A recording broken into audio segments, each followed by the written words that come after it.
What's going on, Paisanos? V here. Coming at you guys, well, with another market watch today. I gotta say, man, the market is going crazy. But we're not even into the big part of the market. We're not even into the explosion of what's gonna happen soon when you can start returning to locals. But it's definitely showing a lot of variance in prices, whether it's collector's market, kind of competitive market, or even the casual market. And you know what? Looking at Eternity Code today, I think it's important to look at a set at least once a week to get a good understanding of what's happening in Eternity Code. Guys, if you're new to the channel, please make sure to hit the subscribe button, like button, and comment down below.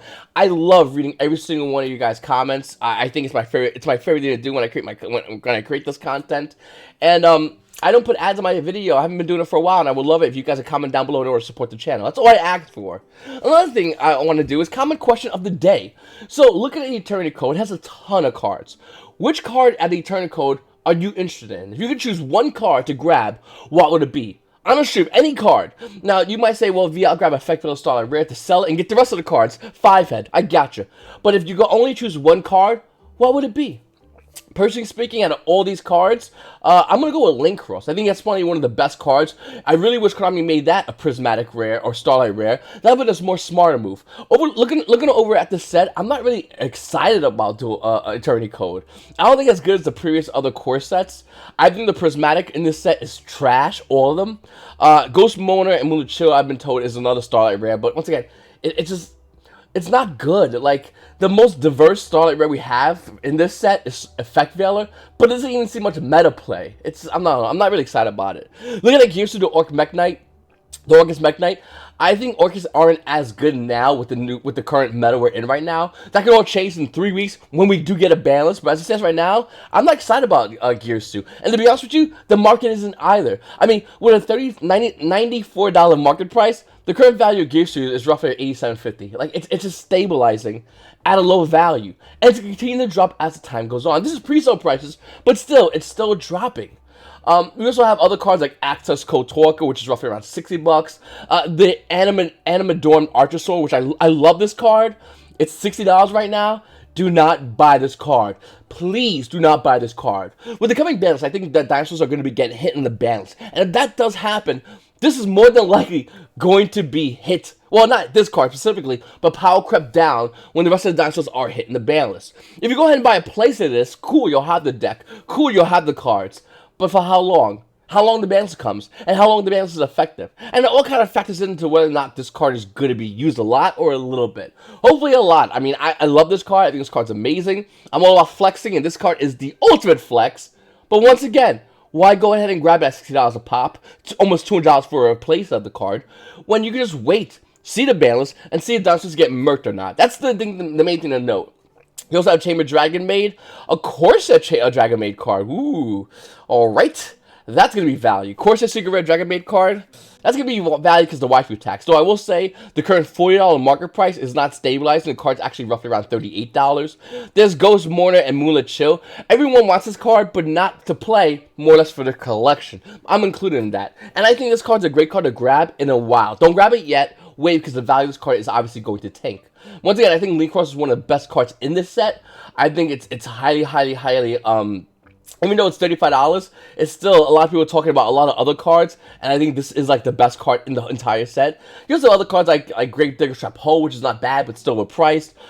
It's a decent card for a control deck, but we're not in a control meta. Yeah, you can run it with Trap Tricks, but what have they done? You got Deep Sea Aria, which is not a bad card as well, but still, I mean, is it worth $22? It's not. It has a $20 market price, and it's still not even worth that. Planet Patrols. $21 for Planet Patrol. Is it worth it? Then you let me know. Gizmic Uka, the Festive Fox of Fecundity. It's roughly around $30 higher than its current $18 market price. This card's actually really good. And then you got a bunch of other cards in here as well. Like Ultra Rare Dragon Maid. I forgot about that one. And some of them aren't too bad, but ultimately the best card in this set, without a doubt, is Link Cross. This should have been the Prismatic version. I mean, think about it. Every core set, you got Prismatic Appaloosa, great and still being used, very diverse. You got Prismatic IP Masquerena, great, being used, very diverse. In this set, you got this stuff. It really should have been Link Cross. I think Konami definitely missed the beat and went for Effect Veiler Starlight Rare. I'm hoping in the US release, maybe they change it, hopefully. Who knows? Maybe they change the ratios and you get more Starlight Rares. I mean, The Starlight rate ratio is absolutely insane. And the cards like Appaloosa Bowl of the Goddess, with a almost $600 market price, is more than double that currently in the market. It's roughly almost there, $1,400 for an Appaloosa Bowl of the Goddess Starlight Rare. And I did a live stream on the other night. That's why I say, guys, make sure to subscribe and hit the notification bell, because in the live stream, we went over this card in depth as to why this card went up in value, and why this card's probably not going to be going down in value anytime soon. Think about it. If you bought a case of Rising Rampage, there is still a chance you don't pull a Starlight Rare. That's pretty horrible. That's probably the worst short printing Konami has ever done. Can we all agree on that? Like, Starlight Rares have been short printed beyond anything anyone can imagine. But cards like Appaloosa Bowl of the Goddess Starlight Rare, being the fact that it's bought out currently right now, the market can easily replenish this. We can talk about a lot of cards in this market watch. In this channel, we've dunked on many cards that get spiked up in value, and the market just replenishes it, meaning the value goes down because people want to sell their copies. It doesn't go down to the normal market price, but it still goes down nevertheless. And then we can have a conversation whether it's going to stabilize, go down even more so as if it doesn't see play in the meta, or spike up and get in another buyer. We can always have that conversation. In the case of Appaloosa Bowl of the Gods, we can't have the conversation about replenishment because Konami short printed this card insanely bad. Now, of course, you get the secret rare out of Rising Rampage, no big deal, but if you want the Starlight Rare, it's going to cost you a lot of money. In fact, even before, when it was $600, that's still a lot of money.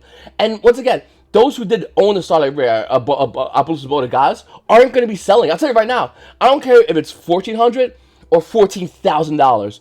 I'm not getting rid of my Appaloosa Bowl of the Goddess, my Prismatic. I'm just not doing it. I like the card. I'm going to keep it. I'm going to use it. It's dumb, but I like it. This is what I want to do. And that's the end of it. I always consider this card, especially with extra deck cards. Main deck cards is a little bit weird, depending on what they are. Like, Starlight Red main deck cards, I don't care about. But extra deck cards like Appaloosa Bowl of the Goddess, I always feel like the golden sheath for your sword. And some people like to take their sword, put it in a sheath, and mount it. I like to walk around with it and flex it up. But looking at Appaloosa Bowl of the Goddess, once again, it's hard for Yu-Gi-Oh! Players now to get involved in this card. To go ahead and buy it and have their own copy, because the price is so high. And the fact that it's a Starlight Red, the fact that it's not guaranteed one per case, is actually hurting the value of this card. This card's going to hit some numbers beyond anything and still see meta play and still be hard to get. So when it comes down to the Starlight Rares moving forward, we have to see what happens with Konami. They said they're not going to do short prints, but are they really going to let short print Starlight Rare? Think about it. Up next, which is probably going to be bought out soon, is going to be IP Masquerena Starlight Rare. Another card which is holding a $484 market price. It's already one sale away from being roughly around $600. Come on, sales, it's about $700, and not too long after that, it's about $1,000. Funny enough, the page does bottom out at actually $100,000. I will say, if it gets near to that point, I will take the hit for my fellow YGOPaisanos, and I will sell my Starlight Masquerena for $999,000. Actually, does that work that way? Am I bad at math? $99,999. I know, it's a hard hit, but I'll do it for the boys. All I gotta say is, look at that IP Masquerena. I wouldn't be surprised if it gets bought out and goes high in value, like Appaloosa. None of these values should be high, mind you. IP Masquerena, we could negotiate about anywhere being from $200 to $400. I think that's reasonable. Appaloosa, $200 to $400. That's reasonable. And maybe in time they'll hit like $800, like we saw with like Ghost Starter's Dragon. But these cards are not doing that. And the reason why is because these cards are harder to pull than Ghost Starter's Dragon. How about that? Now, once again, going back early over here to the Starlight Rares coming out of Eternity Code, which you really want to buy these, I mean, there's a chance these can go up in value. But here's my argument of why they will not. As I said earlier, Appaloosa, IP Masquerena, these are cards that are used in a variety of decks. In fact, Villa Short, it is used in a variety of decks whenever it sees any kind of meta play. The problem is, it's a main deck card. And we know main deck Starlight Rares don't have the crazy value as the extra deck Starlight Rares.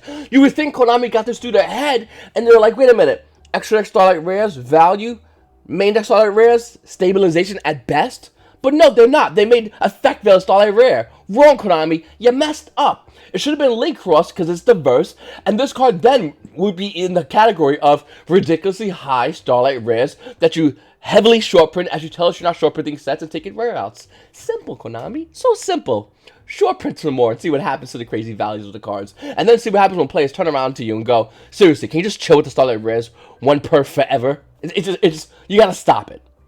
I will say, though, only both of these cards is sweet, it's awesome, and it's horrible at the same time. Because these should not be that high in value. We all know that. Imagine just throwing a piece of paper in the garbage, and then someone walking over and going, "I'll give you $500 for it," and then someone else is like, "I'll give you $1,000." It's like, what the hell, dude? This is not that big of a deal, but yet the value is absolutely insane. Obviously, it's a little higher for Smash, but nevertheless, insanely overpriced. Then we have number 11, Big Guy, coming in at Astro Pack 6 Ultimate Rare with a $30 market price. The value's almost bought out, but there's a wall at $36, an 8 wall. After that, the price immediately goes up to $45 for number 11, Big Guy.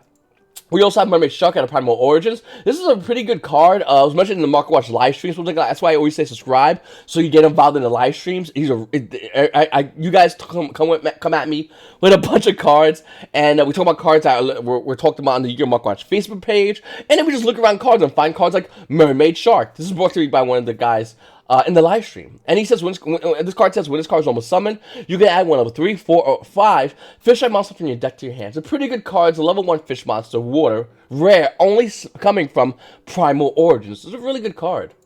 We also have Harpy Perfumer. So, with the new Harpy Cigarette Monster, by the way, listen, I'm a big Harpy fanboy. I'm going to tell you right now, I'm debating on selling my Harpies because they are insanely overpriced with the new Harpy Synchro. The new Harpy Synchro is decent. It's not worth it. It's not going to be tier 1. If you're lucky, it might be tier 2. And even more lucky, you might have one event where it's 1.5. Overall, it's not. Harpies aren't going to be meta. I'm sorry. It's just not going to happen. But looking at cards like Harpy Perfumer, which only came out of Legendary Duel Assist of the Rose with a $17 market price, it's actually about $18. And that's not too crazy of a buy. It's still relatively money, but not as crazy as Harpy Channeler. The 2014 Megaton Harpy Channeler is holding a $13 price point. Meanwhile, it's $6.50 in the market price. The original Ultra Rare out of Lore Tachyon Galaxy with $11 market price, that's at $15. And hey, listen, if you want an Ultimate Rare Harpy Channeler with a $16 market price, you get unlimited for about $40. First edition is going to run you $60. Once again, I have all these Harpy cards. I actually have my place in the Harpy Channel Ultimate Rares. I'm probably going to get rid of them. It's not worth this amount of money. It's absolutely lunacy to see it hold an insanely high price point for these cards. Listen, I know when we get new support, we get excited about it. We talk about the potential of the new support. I'm telling you right now, it's just not worth it. And this is all hype.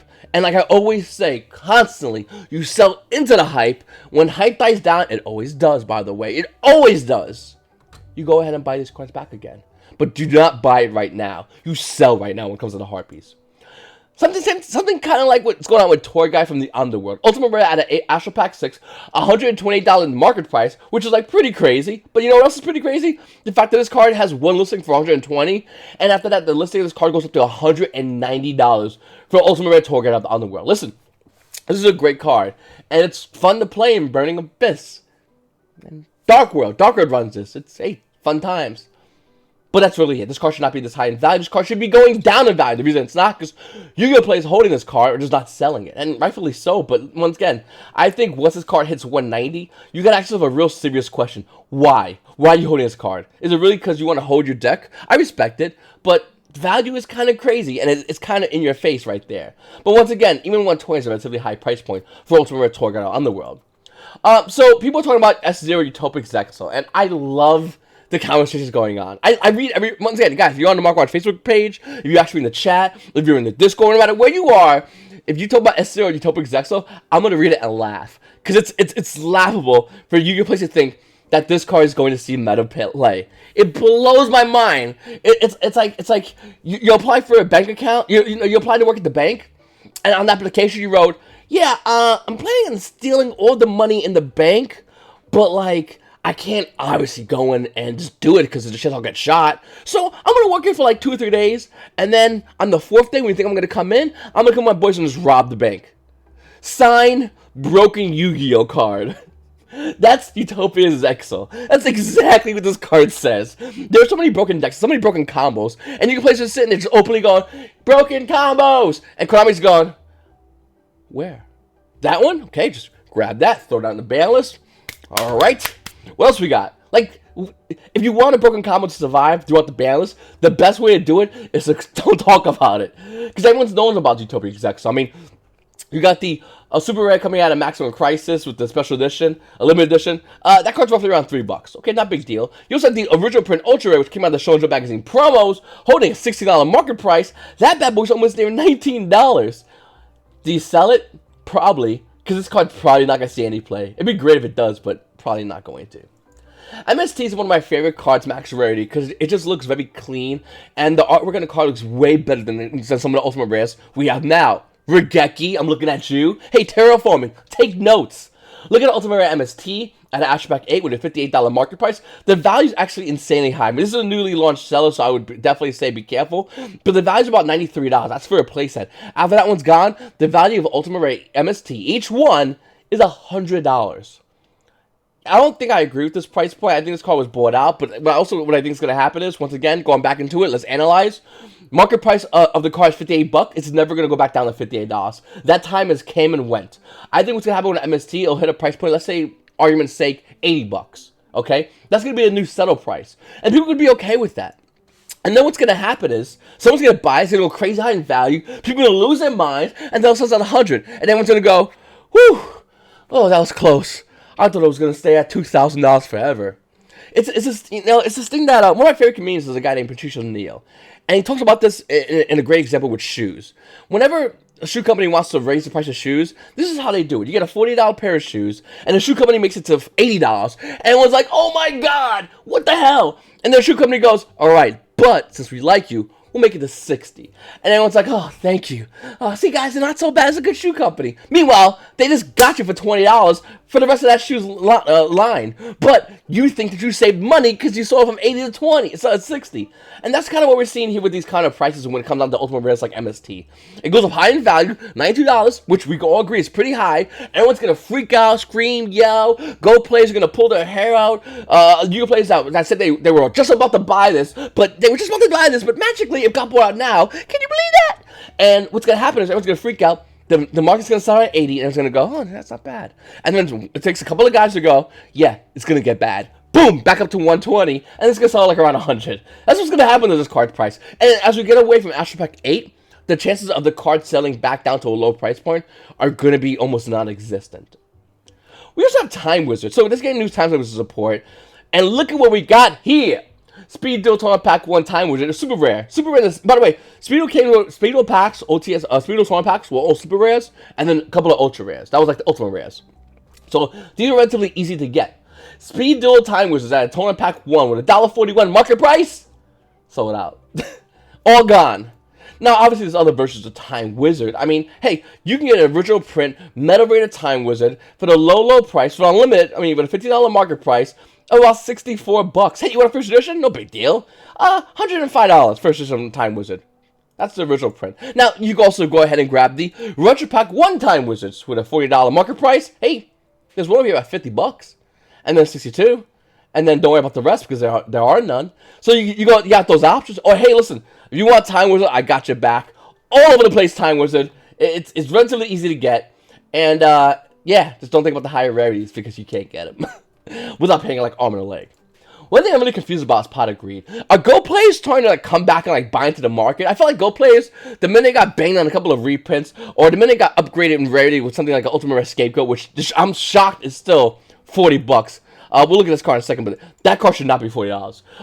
But what's going on? Like Ultimate Rare Pot of Greed with a $30 market price is currently $48, almost $50 on the market. Why? Listen, I love this card, and I would love to see Pot of Greed come back to 1 in the game of Yu-Gi-Oh! That I'm not playing it. Like literally, I'm on the deathbed. My family's like, I love you, and I'm like, I love you too. And I hit like F6 or F5, refresh the page, Pot of Greed to 1, and I'm like, suckers, and I just die. I'm totally okay with that. I do not want to play in the meta with this card. It's ridiculous. But looking at this card, it should not be this high in value. I really don't understand why. And if you guys know, please let me know in the comments down below. Which should be high in value is Ultimate Rare Scapegoats at a speed of OTS Tournament Pack 8. With a $40 market price, the current value of this card is about $43. Still relatively high. At one point, it cost $25, mind you. It was $25 at one point. And this is a good example of the market not being able to replenish itself, but go down a bit. And, Go format. What's the name of this card again? Oh, so weird. Then we have our Armored Tire Turtle, the Chaos Phantom. Secret coming out of Ancient Prophecy with a $13 market price.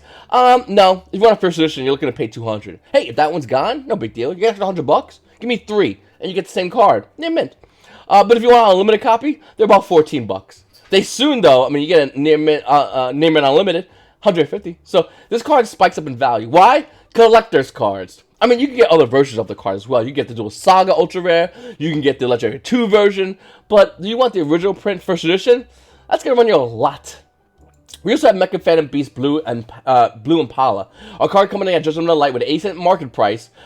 Just about bought out. There's an unlimited copy roughly around 4. And then the first edition version is almost at $5. So this card is involved with a combo currently right now that uses a hand loop.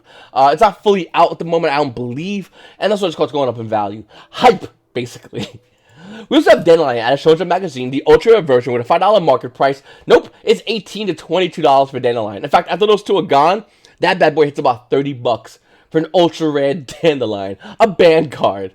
I love Bandless Hype. I think Bandless Hype's hilarious, it's entertaining, and it's kind of stressful if you have the cards. I currently own Dandelion Ultra Rare, and I don't know what to do. I want to keep it, because I want to get the Ultimate Rare eventually. But I don't want to, like, not have a Dandelion, you know? I don't want to have a Super Rare. I'm not a monster. I want to beast a little bit with Dandelion Ultra Rare. And it's a Shoujo magazine promo, meaning it's very hard to find. And once again, the replenishment of this card into the market, it's going to be kind of hard to do. So, I really don't know what to do with my Dandelion. And to be honest with you, I'm probably going to keep it and lose value, ultimately, when people start listing the prices of this card. Because it should be going down, especially after the balance, the value will go down. So, I don't know what's more annoying. The fact that these God cards, like the Ring Dragon and Raw Secret Rare, has a $200 market price. After that one's gone, it's $300 and then $500 for the card you can't even legally play. You also got Slife of the Sky Dragon. That card's roughly around $90. That's a thing. And then, of course, after that one's done, you got Obelisk the Tormentor. You know, $70. Neiman's about $200, by the way. Or the fact that they're called American God cards. I just feel like, hi, these are Egyptian cards. Get your shit right. Maybe I'm wrong. Maybe I'm wrong.